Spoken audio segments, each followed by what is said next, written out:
राम लक्ष्मण जानकी जय बोलो हनुमान की।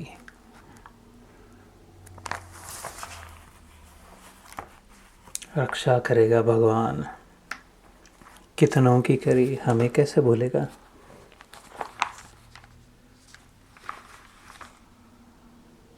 आठवां अध्याय चल रहा, अक्षर ब्रह्म योग।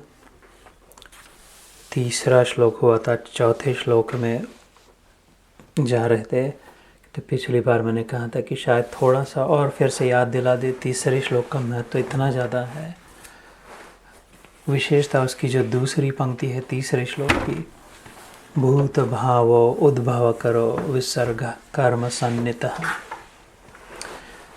और एक उदाहरण, जैसे शरीर में हम एक है, ये मेरा शरीर है, सारे शरीर में चैतन्य व्याप्त है। उंगली तक में मेरा चैतन्य है, इधर सुई ठोंची, इधर मच्छर काटा, इधर बाल खींचा तो भी उधर पता चलता है, क्योंकि वहाँ तक कण कण में चैतन्य प्रसारित हुआ है। In every part of my body, every side, every portion मैं फैला हूँ, मेरा चैतन्य फैला है। इसलिए जहाँ भी जो भी हो उसका अनुभव होता है, मुझे होता है। एक मैं एकमात्र हूँ। इतने सैकड़ों पार्ट शरीर के अवयव है, ये हाथ है, ये हाथ है, वो पैर है, वो पैर है, और हजारों बाल है, आंखें हैं, दो आंखें, दो कान। अभी एक मूंछ का इतना सा बाल खींचा तो इधर दर्द होता है। तो स्वभाव में मैं हूँ, लेकिन मैं एक हूँ। ये तो इतने अलग अलग है। ये गाल है, इतना एक गाल भी नहीं, गाल पे इधर भी रखा तो इधर भी रखा तो इधर भी रखा तो किधर भी रखा नाखून तो इतने टुकड़े टुकड़े हैं। पीठ है, हाथों की उंगलियां हैं, उंगलियों के टुकड़े हैं। इतने हजारों हजारों भाग हो सकते हैं मेरे चैतन्य के, होते हैं सब, और अनुभव होता है कि मैं एक हूँ, अलग हूँ। अगर मैंने कहीं विचार करके इन सबों को अपना अपना चैतन्य दे दिया कि जैसा मैं एक हूँ, मैं अनुभव कर रहा हूँ, इसकी कोई कीमत नहीं। उंगली को कुछ नहीं पता चल रहा, उंगली खाली अनुभव का स्पर्श करके अनुभव तो मुझे हो रहा है। लेकिन अगर मैंने सोचा ले तू भी अनुभव कर, जो मैं चख रहा हूँ, जो मैं अनुभव कर रहा हूँ, आनंद का, जिस दर्द का, वो तू भी अनुभव कर। तेरे को अपना स्वतंत्र चैतन्य देता हूँ मैं। हाथ को देता, इस हाथ को भी दिया, इस हाथ को भी दिया। उसके एक सेकंड पहले तक एक मैं था, हाथ को अपनी अकल नहीं थी, चैतन्य नहीं था, चेतना नहीं थी, जागृत नहीं था, कुछ पता नहीं था, प्री प्रोग्राम था। अभी इसको चेतना दे देते कर रहे, मैं हाथ हूँ। इसके पहले तो हाथ नहीं था, पता भी नहीं था। इसके पहले तो जीतू भाई था, नहीं मैं हाथ हूँ। वो तो जीतू भाई तो है, लेकिन मैं हाथ हूँ। और ये कह रहा मैं दाहिना हाथ हूँ, ये बायां हाथ हूँ। अच्छा, अब दोनों हो गए तुम। हाथों से चैतन्य फैल गया। तो ये कह रहे मैं उंगली हूँ। क्यों? अभी तो 1-2 सेकंड पहले तो हाथ थी, उसके 1 घंटा पहले तो जीतू भाई थी। वो जीतू भाई है, हाथ भी है, लेकिन मैं उंगली हूँ, क्योंकि इसको भी मिल गया अपना चैतन्य। ये कहती ये तो लंबी है, ये छोटी है, ये मोटी है, ये बैठा रहता है। हम अलग अलग है, 5 उंगलियाँ। उंगली के टुकड़े कहने मैं ऊपर वाला हिस्सा हूँ, मैं बीच वाला हूँ, मैं इसको जुड़ा हुआ हूँ। अच्छा, अभी तो तक तो उंगली थे, नहीं हम है उंगली, हम तीनों मिलके अलग अलग अपना काम करते हैं। इसके पीछे अलग है, मैं तो नाखून हूँ। तो ये फैलते गए जैसे जैसे चैतन्य जितना जितना जिसको अपनी अपनी अकल दी गई, अपने आप को अहम भाव को, अपना अखंडत्व, एक आदमी है, एक जीतू भाई है। किधर भी दर्द हुआ, बाएं हाथ को, दाहिने हाथ को, पैर को, लेकिन एक को अनुभव हो रहा है, उनको नहीं। ये भूल गए, अपने वास्तविक स्वरूप को भुला दिया, विशाल स्वरूप को, अखंड स्वरूप को, continuous and full and big and complete and one को भुला दिया, और अपने को संकीर्ण कर दिया, छोटा बना दिया, लिमिटेड कर दिया। और फिर बहुत प्रयास हो रहा है कि नहीं मेरे को बढ़ाना है, मेरे को टिकना है, रहना है अपने लिमिटेड चैतन्य को लेकर के। तो महात्याग कर दिया। भूत भाव उद्भव करो विसर्ग, अपने बड़कपन को छोड़ के छोटेपन को स्वीकार लिया। अनलिमिटेड को छोड़ के लिमिटेड को अपना लिया। इनफाइनाइट, असीम, सीमा रहित को छोड़ के थोड़ी सी सीमा अपने आप को लग दी, इतनी उंगली हो। और फिर फाइटिंग, झगड़े, जेलसी, चिंता। इसको जो इसके हाथ में नोट है, मेरे हाथ में नोट नहीं दे रहे, ये हाथ ही है, इसका क्या मतलब है? नोट तेरी नहीं, उसकी नहीं, जिसको भी मिलेगा सबको मिलेगा। नहीं, लेकिन इसके हाथ में 100 की नोट है, मेरे हाथ में 1 की नोट है। इधर वाला फटा है, उधर वाला नहीं फटा है, ऐसा हो रहा है, वैसा हो रहा है। तो जैसे जैसे अपने आप को भूत भाव कर लिया, आकार, नेम एंड फॉर्म को लिमिट कर दिया, नेम और फॉर्म से, उतना बड़ा बड़ा त्याग करके, और फिर उसके लिए, उसको ठीक करने के लिए जो किया वो कर्म नहीं, और अपने लिए हाथ में भी आना चाहिए, अपने जेब में भी आना चाहिए।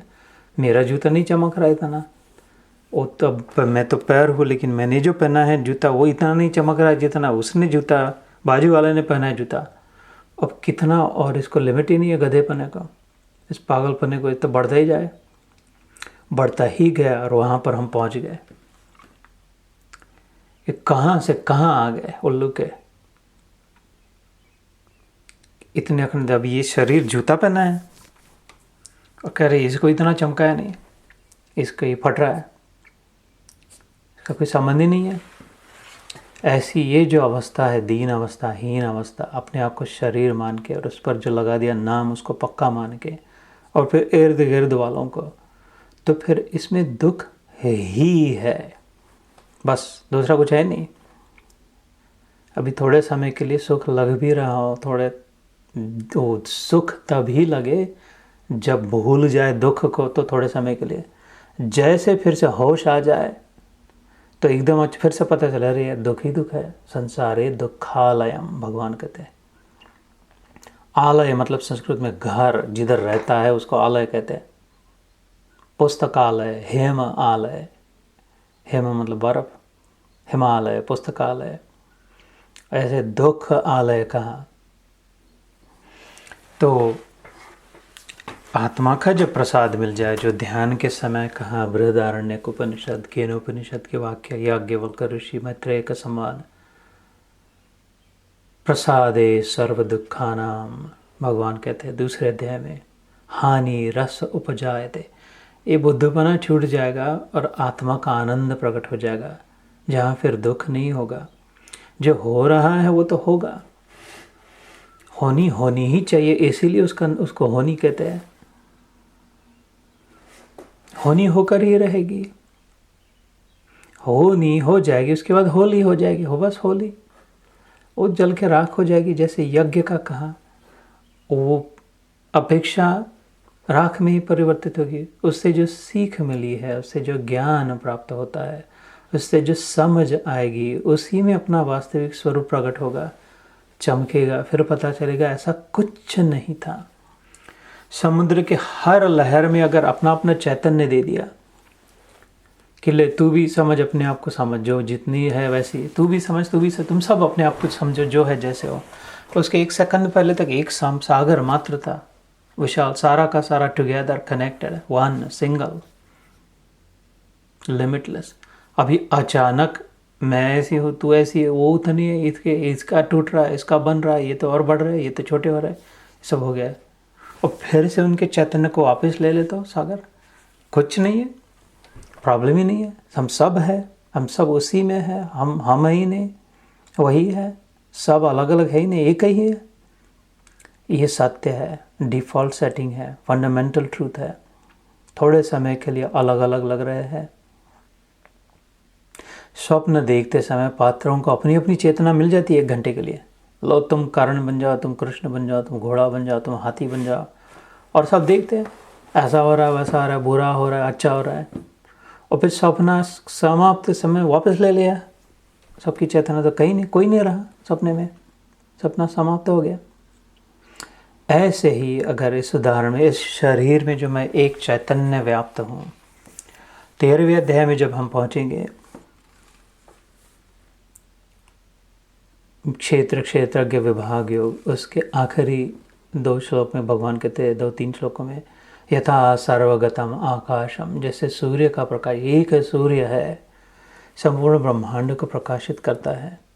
अलग अलग सूर्य जिधर भी देखे ये प्रकाश अलग अलग नहीं है, अलग अलग दिख रहा है। इस घर को चमका रहा है, उस घर को चमका रहा है, उस झाड़ को चमका रहा है, लेकिन प्रकाश एक ही है। वस्तुएं लग रही हो अलग तभी, और इस प्रकाश भी एक है, और सूर्य उसको प्रकाशमान करने वाला वो भी एक है। और प्रकाश सूर्य से अलग नहीं है, प्रकाश सूर्य से ही निकला है, सूर्य का ही स्वरूप है। सूर्य से है, सूर्य में है, तो फिर सूर्य ही है, कम मात्रा में लेकिन वही है। ऐसे भगवान कहते हैं जिस सारे शरीर में, यही उदाहरण 13वें अध्याय के अंत में आता है, संपूर्ण शरीर में आत्मा व्याप्त है, इसलिए उन शरीर के अवयवों में चैतन्य है, किंतु उसने अपने कंट्रोल में रखा है। उनको अगर थोड़े 1 घंटे के लिए, 1 दिन के लिए उनको अपना अपना राजा बना दे, ले तू हाथ है, तू पैर है, जिधर जाना चाह, जो करना चाहिए, तो एक पैर बोले नहीं नहीं मेरे को इधर जाना है, पहाड़ देखने जाना है, और दूसरा पैर बोले पहाड़ बहुत हो गया, दर्द होता है, मैं सागर देखने जाना है, तो फिर क्या करेगा? एक पैर इधर जा रहा है, एक पैर उधर जा रहा है, तो एक हाथ कहे नबी ये खाना है, दूसरा हाथ कहे नहीं ये नहीं वो खाना है, तो बड़ा प्रॉब्लम हो जाए, उसमें एकत्व तो निकल जाता है। और ऐसा ही हुआ हमारे साथ, हमारे जीवन में अलग अलग मान लिया, एक है। जिधर भी दुख का अनुभव हो रहा है, जिसमें भी दुख व्याप्त है, वो हमारा दुख है। दूसरे अध्याय में ये भी बात भगवान कहते हैं, कोई पराया है नहीं, हो सकता नहीं, कभी हुआ, ये कल्पना ही नहीं हुई आज तक कि कोई दूसरा पराया है। आज ये संभव ही नहीं हो सकता सत्य में कि कोई पराया है। जैसे इस हाथ को थोड़े समय के लिए लगे ये मेरा नहीं है, ये दूसरा है, लेकिन वास्तविक सत्य नहीं है, एक ही है, अपना ही है। तो और अपना आनंद दूसरे का आनंद, दूसरे का आनंद अपना आनंद, अपना दुख दूसरे का दुख, दूसरे का दुख अपना दुख, क्योंकि अपन और दूसरे है ही नहीं, एक ही है। न च अभावस्य शांतिर अशांतस्य कुतः सुखम। सांख्य योग में भगवान, जिसमें भावना नहीं है, इमोशंस नहीं है, वो तो मानो डेड ही है, मरा हुआ ही है। संवेदना चाहिए, सेंसिटिव चाहिए, भावना प्रदान चाहिए, क्योंकि वो ग्लू है, जोड़ती है। अभी जो टुकड़े टुकड़े लग रहे हैं, अलग अलग लग रहा है, वो फिर से अगर उनको जोड़ना हो तो भावना, एक दूसरे से जुड़ने की भावना से हम जुड़ेंगे, तो फिर पहले 3 थे, फिर 2 हो गए, 2 थे, फिर 1 हो गए, ऐसा हो जाएगा। फिर से वापस 1 हो जाए, और फिर लगे ठीक है इधर ये हाथ काम नहीं कर रहा लेकिन ये कर रहा है, कोई चिंता नहीं। ऐसा नहीं लगेगा कि मेरा काम नहीं बन रहा, उनका काम बन रहा है। जिसका भी काम बन रहा है मेरा ही काम बन रहा है, और अगर काम बिगड़ रहा है किसी का तो मेरा बिगड़ रहा है। वो योगी आत्म उपमेन सर्वत्र समम पश्यति यो अर्जुन सुखम वा यदि वा दुखम स योगी परमो मतः। 32वां श्लोक 6ठे अध्याय में ध्यान योग में भगवान कहते परम योगी वो है, सबसे ऊंचा योगी हो। आत्म उपमेन सर्वत्र, अपने जैसा सब और देखे, क्या? सुखम वा यदि वा दुख। किसी को सुख हो रहा है तो उसमें अपना सुख का जो अनुभव करे, किसी को दुख हो रहा है तो उसमें अपने दुख का जो अनुभव करे, अपने वालों का नहीं, खाली अपने शरीर का नहीं, अपने रिश्तेदारों का नहीं, किसी का भी, समम सर्वत्र पर, सब और। सुखम वा यदि वा दुखम स योगी परमो मतः। ये थोड़ा इसके इस श्लोक के विषय में खुलासा करें। कई लोग ऐसे इसकी परिभाषा करते हैं कि सुख में या दुख में जो स्थित सम रहे वो योगी है। ऐसे वो तो है ही, लेकिन इस श्लोक में ऐसी भावना नहीं है सुख में हो या दुख में हो। वो पूरा श्लोक जब पढ़े तो वो कह रहे कि दूसरों के, सबों के सुख में अपना सुख, सबों के दुख में अपना दुख जो माने वो परम, वो योगी है। तो ये सब छूट गया, एक की भावना, अखंड की भावना, और खंडित हो गए। ये बड़ा त्याग किया भगवान करे, और वो फिर से एक होने के लिए उल्टी यात्रा चल रही है। अपना शरीर बढ़ाने से, शरीर और लंबी आयु होने से, दौलत बढ़ने से, शोहरत बढ़ने से हम शायद बड़े हो जाए। ये जो है कर्म, वो भोग और रोग, जैसे पिछली बार कहा था, लेकिन जब ज्ञान से, भक्ति से, प्रेम से, संवेदना से, आत्मा से, अंदर से जुड़ने का जो प्रयास हो, तब योग हो जाए। ऊपर दो लोहे के दो टुकड़े हो, उनको जोड़ना हो तो ऊपर से टेप लगा दी, ऊपर से कुछ डबल टेबल चौबल टेप लगा दी, रस्सी से बांध दिया, वो ज़्यादा नहीं टिकेगा, फिर से हो जाए। लेकिन जब उसको पिघला के, वेल्डिंग कैसे होता है, अंदर से चिपकता है वो, वेल्डिंग गर्म करके अंदर से एक हो जाता है। बाहर से शायद रफ भी रहे, थोड़ा रफ लगता है, लेकिन अंदर से चिपक गया तो उसको कोई तोड़ नहीं सकता, अंदर से जब चिपके।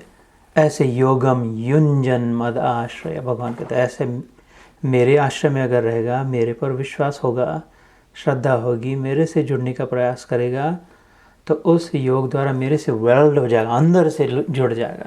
तो बाहर की परिस्थितियाँ इतना दर्द दुख नहीं देगी।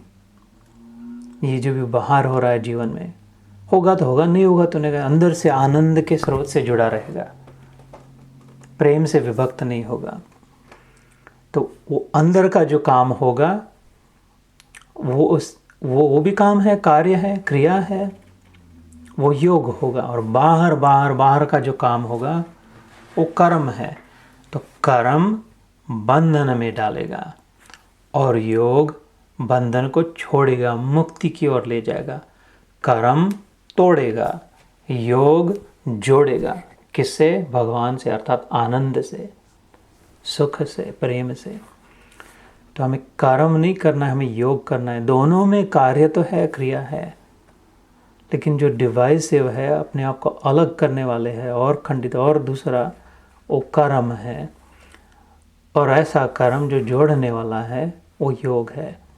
तो भूत भाव उद्भव करो, जो भी कार्य हो जिससे अपना भूत भाव उत्पन्न जागृत हो और पक्का हो कि नहीं मैं तो ऐसा हूँ, मैं तो इतनी हूँ, मेरे तो ऐसा ही है, वो कर्म है और उनको विसर्ग करना है, उसको छोड़ना है। तो इस श्लोक से फिर आगे चलते ताकि आज एक श्लोक तो हो जाए नया। चौथा श्लोक, अधिभूतं क्षरो भावः पुरुषश्चाधिदैवतम् अधियज्ञोऽहमेवात्र देहे देहभृतां वरा अन्त्यकाले च मामेव स्मरन् मुक्त्वा कलेवरम्। भगवान कहते हैं इस बहाना से अंत काल तक मेरा स्मरण हो सकता है। और जो करता है, यह प्रयाति समद्भावम याति नास्तत्र संशय, इसमें कोई संशय नहीं है, अवश्य मैं प्राप्त होगा। ये बराबर ध्यान से समझकर ज्ञान की प्राप्ति से फिर जो भक्ति में लग जाए।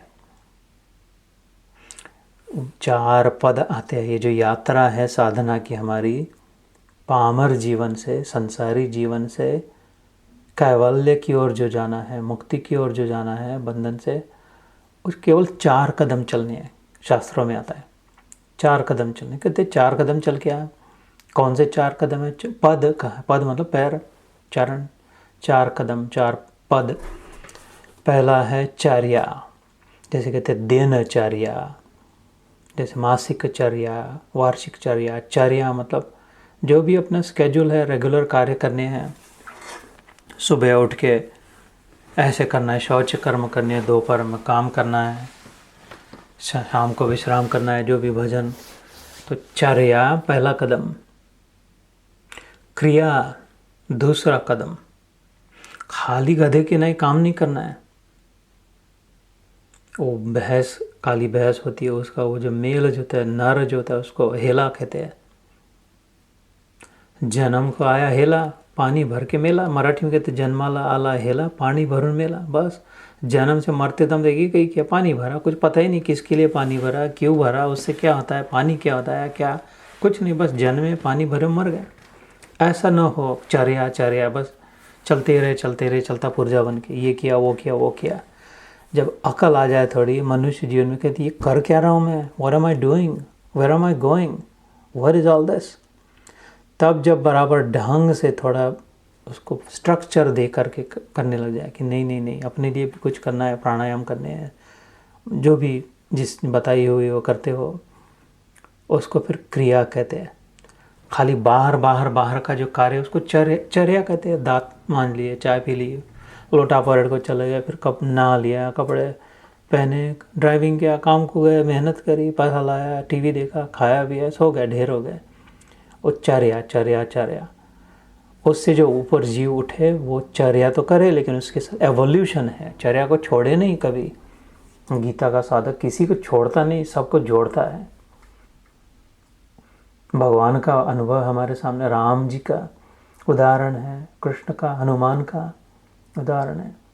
हमें किसी को नहीं छोड़ना है, सबको जोड़ना है, सबके साथ जुड़ना है। तो योगी चर्या, योगी भी चर्या करते हैं, दांतों भी मंजते, चाय पीते होगे, शायद नहीं पीते होगे, जो भी जो पसंद होता होगा, नहीं होता होगा, लेकिन चर्या से उठकर इवॉल्व होकर क्रिया करनी है। फिर पर्पसफुल जो चर्या हो उसको क्रिया कहते हैं। मीनिंगलेस जो है, कोई उसका मकसद नहीं है, बस ऐसे ही सिखा दिया, ऐसा ही कर रहा है, जैसे कुत्ते बिल्ली करते हैं, ट्रेन प्रोग्राम, वो सब प्राणी मात्र चर्या करते हैं। मनुष्य प्राणी है लेकिन सर्वोच्च है, तो चर्या के पश्चात क्रिया करे। जैसे हम लोग करते हैं, साधना करते हैं, गुरु ने बताई हुई, गुरु उपदिष्ट मार्गेण मनः शुद्धिं तु कारयेत अनित्यं खंडयेत सर्वं यत् किंचिद आत्मगोचरम। गुरु गीता में आता है, दूसरे अध्याय में 3रा श्लोक। गुरु के बताए हुए मार्ग पर चलते हम लोग, वो क्रिया हो गई। और ये दैट इज सुपेरियर टू खाली चर्या। काम जितना ज़रूरी उतनी चर्या करे, लेकिन समय बचाकर संवेदनशील होकर क्रिया करे। एक दोनों ढंग से जब होए तब फिर योग की यात्रा चले। उसके बाद फिर और विचार है कि ये सब करना है लेकिन अपने लिए नहीं करना है। कर्म योग जिसे कहते हैं, यज्ञ, अभी जो कहा यज्ञयाचरतः कर्म, सबके भलाई के लिए किया हुआ जो त्याग है। When I give myself for the betterment of everyone, सब के लिए जब अपना दे दे, और उसमें सबसे ज़्यादा भलाई मेरी ही हो, क्योंकि वह रिटर्न में जो मिले वो भगवान मिले, संसार छूट जाए। इसलिए बड़ी बुद्धिमानी, बड़ी चालाकी है उसमें, बड़ा बहुत सौदा, बड़े फायदे का सौदा है। अपने आप को छोड़ के दूसरे का भले में बहुत सबसे तेज सौदा है कि ये अपना छूट जाए और भगवान मिल जाए। और 3रा कदम योग, कर्म, ऐसा जब योग कर्म योग की बात है वो 3रा कदम। और 4था कदम है ज्ञान, समग्रम प्रविलीयते। भगवान कहते हैं कर्म नहि ज्ञानेन सदृशम पवित्रम यह विद्यते, सारे का सर्व कर्म च अखिलम पार्थ ज्ञानेन परिसमाप्यते। भगवद गीता में कहते हैं सारे कर्म इसी के लिए कि जल के राख होने के लिए, वो राख हो जाएगी फल, लेकिन उससे जो अग्नि मिलेगी, उससे जो तेज मिलेगा, ओजस प्राप्त होगा, ज्ञान होगा, वो उससे तेरी वृद्धि होगी, समझ जो आएगी, उस त्याग से जो लर्निंग होगा, उस लर्निंग से ग्रोथ होगी। Lesson learn is far valuable then the object achieved. कर्म के बाद जो वस्तु मिले, उस वस्तु से अनगिनत ऊंचा है वो कर्म से जो ज्ञान मिले। ये करने के बाद क्या हो गया, ये करके कुछ हो गया, जो हो गया वो टिका, जो टिका वो भाया, जो भाया वो रहा। तो फिर उसकी जगह पे क्या करना चाहिए था, कैसे करना चाहिए था। ये जो विचार ज्ञान जो है उसकी कीमत करोड़ों गुना ज़्यादा है वो जो खाली फल मिला उससे। लेकिन जीवन निकल जाए ज्ञान की ओर, ध्यान ही नहीं, फल में ही फंसे रहे, कीड़े मकोड़े की नहीं। तो ये 3रा कदम जो है कर्म योग से 4थे कदम तक ले जाता है, उसका ज्ञान, समझ। और वो जब ज्ञान जब प्राप्त हो जाए, हनुमान के लिए जब जैसे कहा ज्ञानी नाम अग्रगण्यम, फिर वो सब पर राम तपस्वी राजा तिनके काज किए। और वो राम भी अपने कार्य में उस पर निर्भर हो जाए। उसके बाद फिर भक्ति, ज्ञान के पश्चात उसके बाद ही प्रेम प्राप्त हो, ईश्वर प्रेम। तो I don't know where this came from, लेकिन चौथे अध्याय में अधिभूतम क्षरो भाव पुरुषश्चाधिदैवतम अधियज्ञो हमेवात्र देहे देहभृताम वरम। मैं हिंदी में पढ़ के सुनाता हूँ। उत्पत्ति विनाश धर्म वाले सब पदार्थ अधिभूत है, हिरण्यमय पुरुष अधिदैव है। और हे देहधारियों में श्रेष्ठ अर्जुन, इस शरीर में मैं वासुदेव ही अंतर्यामी रूप से अधियज्ञ हूँ। ये भगवान क्या बता रहे? अर्जुन ने जो 8 प्रश्न पूछे थे, उस 8 प्रश्न के 8 उत्तर दे रहे हैं। पहले कहा था अक्षर परम ब्रह्म है, जो कभी मिटता नहीं, वो भगवान है। स्वभाव अध्यात्म उच्चते, और उसका वास्तविक स्वरूप जो है, ओरिजिनल नेचर जो है आत्मा में, वो अध्यात्म है। लेकिन ये सब होते हुए भी जो त्याग कर दिया, अपने बड़प्पन को छोड़ के अपने को लिमिटेड मान लिया, विशालत्व को छोड़ के नानत्व ले लिया, वो त्याग जो है वो कर्म हो गया। आदिभूत क्षरो भाव, ये जो आकार धारण किया, भूत जो बन के बैठे, फॉर्म फुल, इसको अधिभूत कहा। ये क्षर है, भगवान कहते हैं मिटने वाला है, कम होने वाला है, डेग्रेड होते जाता है, टूटता जाता है, रस्ट हो जाता है, मैल जाता है, फट जाता है, टूट जाता है, जल जाता है, राख हो जाता है, अंत में मुट्ठी पर राख होती है। तेरा खून ही आखिर पगले तुझको आग लगाएगा। इसलिए भगवान कहते क्षर है, इससे ज़्यादा मत चिपक। इस शरीर जो है अलग अपने को जो मान लिया, अंत में दुख ही होगा उससे।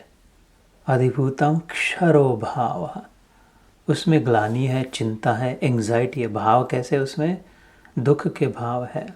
अधिभूत मतलब अपने को अलग समझने में, लिमिटेड समझने में। डिसकनेक्टेड जो है उसको एंग्जाइटी ही होगी, और जो रिकनेक्टेड है वो एंग्जाइटी उसी जगह पे, परिस्थिति वैसी रहेगी लेकिन सुकून होगा, शांति होगी, हीलिंग होगा। तो अभी हमारा एक ही प्रॉब्लम है जीवन में, बस पैसे का प्रॉब्लम नहीं है, कुछ और कोई चिंता नहीं है। एक ही मेन वास्तविक प्रॉब्लम है, हम डिसकनेक्टेड है, डिसकनेक्ट हो नहीं सकते, डिसकनेक्ट समझ रहे हैं। सागर की लहर सागर से डिसकनेक्ट हो नहीं सकती, संभव ही नहीं है अलग से, लेकिन अपने आप को डिसकनेक्टेड समझ रहे। कैसे? मैं तो इतना नहीं हूँ, वो तो इतना बड़ा है, मेरी वहाँ, मैं उसके जैसे कैसे हो सकूँगी? दीदी, मैं, मैया, बहन, भाई मेरे, तो है ही नहीं, वही है, चिंता न कर। अच्छा, वो बगल वाली लहर, वो भी वही है, चिंता न कर। लहर टूट, थोड़े समय के लिए बिगड़े, दब जाए, वो कोई पानी का पानी रहेगा, फिर से बन जाएगी, और बड़ी हो सकती है। थोड़ा दूर जाकर देखेगी, पता, थोड़े 2-4 घंटे बाद देखेगी तो इतनी सी लहर थी, तो विशाल बन गई। अब विश्वास अवश्य, बिकॉज क्योंकि सत्य यही है, ये नहीं टूटेगा। तो अधिभूतम क्षरो भाव पुरुषश्चाधिदैवतम, इनमें चेतना देने वाला जो है, ये मेरे शरीर में अपने आप को अंगुली, ये पिंकी छोटी मान रही है, ये मोटा मान रहा है, ये लंबा मान रहा है अपने आप को, ये हाथ अपना वाला इधर वाला मान रहा है, इधर वाला मान रहा है, ये सब के सब टूटने वाले, ये सब के सब जलने वाले, इन सब की राख होने वाली है। लेकिन इनमें अकल जिसने दी है, चेतना जिसने दी है, जिनके बदौलत, जिसके कारण, जिसके दम पर ये अपने आप को हाथ मान रहा है, जब ये खींच लिया तो ये तो फिर से नीचे बैठ जाए, ये जब मैं अंदर से पंप करूँ अपनी अकल को तब ये उठ जाए, चलो उठ कहे तो उठ जाए, जैसे ही निकालूँ तो फिर से गिर जाए धपाक से। तो वो जो है अंदर वाला, वो पुरुष है, वो भगवान है। अधिदैवतम, टॉप एग्जीक्यूटिव जैसे, आदि मतलब द हाईएस्ट प्रायोरिटी। अधिदैवतम, दैट इज द हाईएस्ट। वो या तो सफ़ेद है या काला है। जैसे एक सफ़ेद रस्सी और एक काली रस्सी लेकर के वो एक दूसरे को कर दिया, रोप बना लिया, तो सफ़ेद की काली नहीं होगी और काली की सफ़ेद नहीं होगी, वो थ्रू आउट काली काली ही है, सफ़ेद सफ़ेद ही है। लेकिन उसको रोप बना दिया तो ऐसे चिपक गए कि बस एक सफ़ेद को लग रहा है मैं काली भी हूँ, काली को लग रहा है मैं सफ़ेद भी हूँ, कन्फ्यूज हो गए। उनको जब अनरावल करे, ऐसे ही शरीर आत्मा नहीं है और आत्मा शरीर नहीं है। नो मैटर व्हाट, कितना भी दुख की परिस्थिति हो, कितना भी सुख आनंद हो, प्राप्ति हो, कितना भी अन्याय हो रहा हो, आत्मा आत्मा है और शरीर मन बुद्धि एक अलग है। और अपन, हम और अपने वाले जो भी है सब आत्मा स्वरूप है। उनमें कोई दोष नहीं, काला कुछ नहीं, दुख नहीं है, मृत्यु नहीं है, चिंता प्रॉब्लम नहीं है। उसके साथ जुड़ा हुई जो काली वाली रस्सी है शरीर वाली, बस हमारा सारा ध्यान उधर ही है। लेकिन हम वो है नहीं, उधर से हटाकर इधर रखना है, बस इतना ही करना है जो है उधर। तो अधिभूतम क्षरो भाव, जो फॉर्म जो है आकारधारी जो है वो मिटने वाला है और उसके अंदर उनको चेतना समझ अकल जीवन थोड़े समय के लिए देने वाला जो है वो भगवान है। अधिभूता अधिदैवतम अधियज्ञो अहमेवात्र देहे देहभृतामरा। और आखिरी भगवान बड़ी बात कहते हैं कि और ये सबों में, जैसे मैंने एक जीतू भाई में इसमें भी चेतना डाली, इसमें भी डाली, इन सबों में हाथ हो गया, पैर हो गया, अंगुली हो गई, बाल हो गए, गाल हो गए, टाल हो गया, सब में। लेकिन मैंने अपने पूर्णत्व का त्याग करके इनको अपना मेरा वास्तविक स्वरूप इनको थोड़ा थोड़ा सबको दे दिया थोड़े समय के लिए, कि ये भी अपना अनुभव कर ले अपने अस्तित्व का। ये जो त्यागा, ये सबों में जो पूर्ण व्याप्त जो है, इस सब जो हो रहा है, शरीर जो चल रहा है, मन जो दौड़ रहा है, बुद्धि जो विचार कर रही है, जो भी हो रहा है इस शरीर के द्वारा, इस व्यक्ति के द्वारा, वो मेरे द्वारा हो रहा है। बस एक जो भी होगा जीतू भाई आत्मा, वो इसमें है। इसलिए इससे जो भी होता है, जब भी होता है, जैसा भी होता है, जितना भी होता है, सारा का सारा मेरे कारण हो रहा है। और नाम इस शरीर का हो रहा है, लोगों को लग रहा है ये है वो है, लोगों को पता ही नहीं मैं कौन हूँ, कैसा हूँ, किधर हूँ, लेकिन मेरे को पता है। ऐसे भगवान कहते हैं कि आखिरी पंक्ति में अधियज्ञो अहम एव अत्र, इस सारे ब्रह्मांड में, संपूर्ण सृष्टि में जिधर भी जो भी जैसे भी हो रहा है, उस सब उनके अंदर में मैंने अपनी चेतना भर दी है। सबको अपना अपना स्वातंत्र दे, इसलिए हो रहा है। ये सबों में जो एकत्रित अखंड जो है वो मैं ही हूँ। एव मतलब ही, अलोन, ओनली। अहम, मैं, एव अत्र, I alone am in them all, it all. Ultimately, in the final analysis, the supreme truth is that I alone am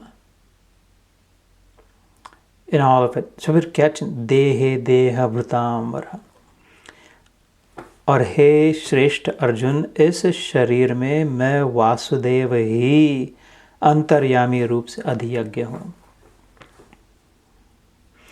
So we will pick up चौथा श्लोक समाप्त हुआ, लेकिन we'll start from there and then we'll go to the fifth श्लोक which is very beautiful, जिसमें भगवान कहते हैं कि इस विचार से, इस ज्ञान से अंत काल तक मेरा विचार, मेरी याद रह सकती है, स्मरण रह सकता है।